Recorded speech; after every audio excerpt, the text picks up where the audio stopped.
ओम श्री गणेशाय नमः। नमस्कार दोस्तों, आपका हमारे YouTube चैनल धार्मिक कथाएं और कहानियां में स्वागत है। आज मैं आपको बुधवार व्रत की संपूर्ण व्रत कथा सुनाऊंगी। अगर आपको यह कथा अच्छी लगी तो आप वीडियो को लाइक, सब्सक्राइब और शेयर ज़रूर कीजिएगा। आइए सुनते हैं बुधवार व्रत की कथा। प्राचीन काल की बात है। किसी ग्राम में एक साहूकार अपनी पत्नी के साथ रहता था। पति पत्नी दोनों भगवान गणेश की पूजा करते थे और दीन दुखियों की मदद करने के लिए हमेशा तत्पर रहते थे। ईश्वर की कृपा से उनके पास धन धान्य की कोई कमी नहीं थी। कमी थी तो बस एक संतान की।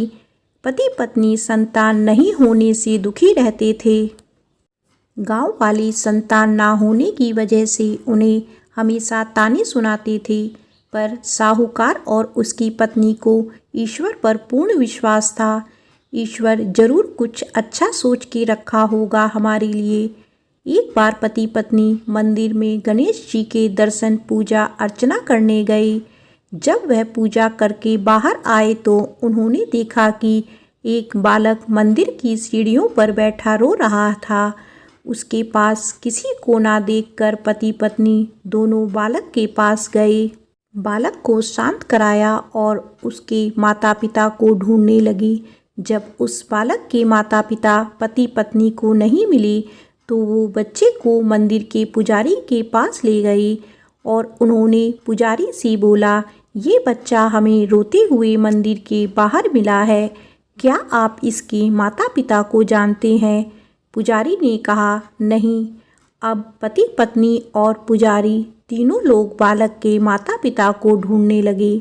काफ़ी देर ढूंढने पर बच्चे के माता पिता नहीं मिले तो पुजारी ने साहूकार और उसकी पत्नी को बोला, आप इस बालक को अपने घर ले जाइए।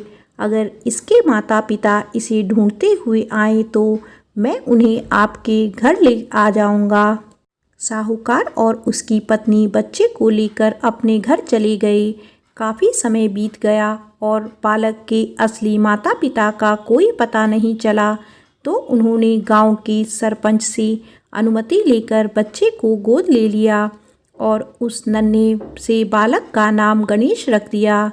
कुछ दिन बाद गांव में एक पति पत्नी आए जो चोर थे।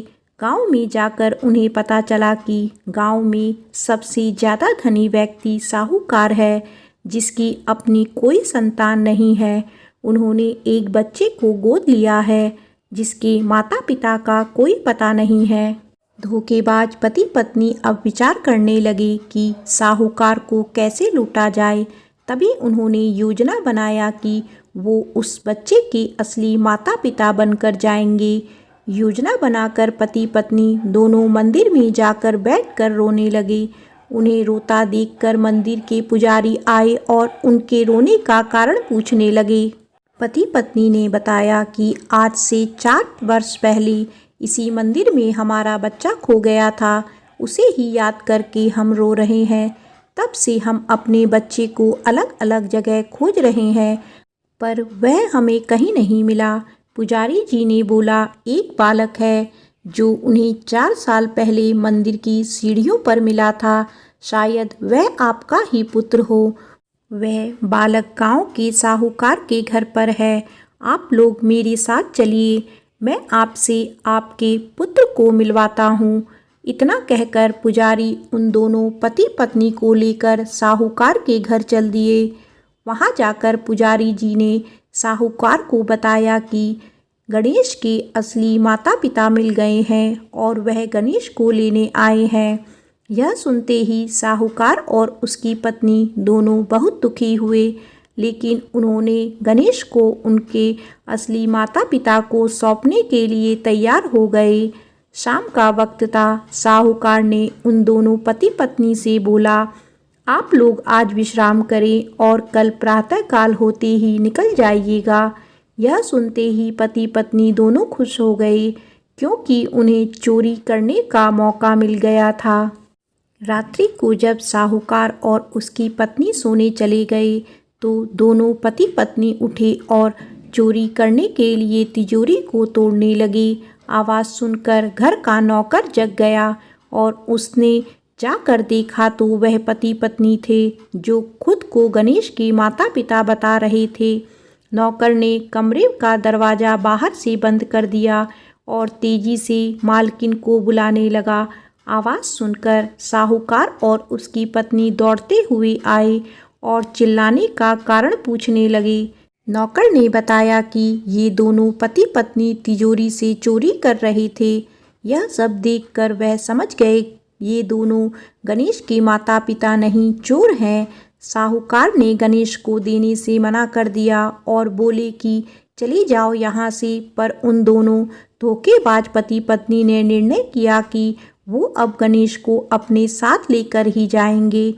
पति पत्नी दोनों गांव के सरपंच के पास गए और बोली, साहूकार उनके पुत्र को वापस नहीं कर रहा है। सरपंच ने साहूकार और उसकी पत्नी को गणेश को साथ लेकर सरपंच के सामने प्रस्तुत होने की सूचना भेजी। साहूकार अपनी पत्नी और गणेश को लेकर आए। तब सरपंच जी ने फैसला किया कि साहूकार की पत्नी तथा दूसरी औरत जो गणेश को अपना पुत्र बोल रही थी, उन्हें सूर्य देवता के सामने अपना आंचल फैला के खड़े हो जाना है। जिसके भी आंचल से गणेश के मुंह से दूध जाएगा, गणेश उनका ही पुत्र कहलाएगा। दोनों औरतें अपना आंचल सूर्य देवता के सामने फैला के खड़ी हो गई और प्रार्थना करने लगी। भगवान गणेश जी के आशीर्वाद से साहूकार की पत्नी के आंचल से दूध की धारा गणेश के मुंह में आ गई। यह देखकर साहूकार और उसकी पत्नी बहुत खुश हुए और सरपंच ने गणेश को साहूकार को सौंप दिया। वहां खड़े सभी लोग गणेश जी की जय जयकार करने लगे। प्रेम से बोलो श्री गणेश भगवान की जय। आइए सुनते हैं भगवान श्री गणेश की एक और कथा। भगवान श्री गणेश ने दिया तुलसी को श्राप। एक बार श्री गणेश गंगा किनारे तप कर रहे थे, तभी विवाह की इच्छा से तीर्थ यात्रा पर निकली देवी तुलसी वहां पहुंची। वह श्री गणेश के रूप पर मोहित हो गई। तुलसी ने विवाह की इच्छा से उनका ध्यान भंग किया। तब भगवान श्री गणेश ने तुलसी द्वारा तप भंग करने को अशुभ बताया और तुलसी की मनसा जानकर स्वयं को ब्रह्मचारी बताकर उसके विवाह प्रस्ताव को नकार दिया। इस बात से दुखी तुलसी ने श्री गणेश के 2 विवाह होने का श्राप दे दिया। इससे क्रोधित होकर श्री गणेश ने भी तुलसी को श्राप दे दिया कि तुम्हारी संतान असुर होगी। एक राक्षस की मां होने का श्राप सुनकर तुलसी ने श्री गणेश से माफ़ी मांगी। तब श्री गणेश ने तुलसी से कहा कि तुम्हारी संतान शंखचूर्ण राक्षस होगा, किंतु फिर भी तुम भगवान विष्णु और श्री कृष्ण को प्रिय होने के साथ ही कलयुग में जगत के लिए जीवन और मोक्ष देने वाली होगी। पर मेरी पूजा में तुलसी चढ़ाना शुभ नहीं माना जाएगा। तब से ही भगवान श्री गणेश की पूजा में तुलसी वर्जित मानी जाती है। आइए सुनते हैं भगवान श्री गणेश की एक और कथा। गणेश जी कैसे बने पाताल लोक के राजा। एक बार श्री गणेश जी मुनि पुत्रों के साथ पराशर ऋषि के आश्रम में खेल रहे थे। तभी वहाँ कुछ नाग कन्याएं आ गई। नाग कन्याएं गणेश को आग्रह पूर्वक अपने लोक लेकर जाने लगी। गणपति भी उनका आग्रह ठुकरा नहीं सके और उनके साथ चले गए। नागलोक पहुँचने पर नाग कन्याओं ने उनका हर तरह से सत्कार किया।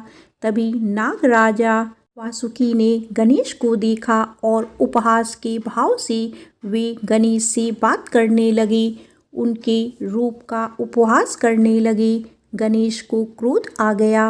उन्होंने वासुकी के फन पर पैर रख दिया और उनके मुकुट को भी स्वयं पहन लिया।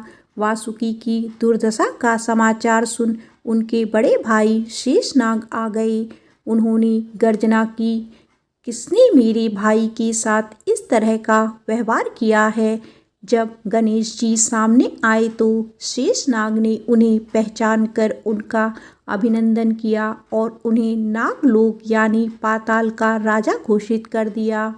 आइए सुनते हैं भगवान श्री गणेश की एक और कथा। जब गणेश जी ने चुराया ऋषि गौतम की रसोई से भोजन। एक बार बाल गणेश अपने मित्र मुनि पुत्रों के साथ खेल रहे थे। खेलते खेलते उन्हें भूख लगी। पास ही गौतम ऋषि का आश्रम था।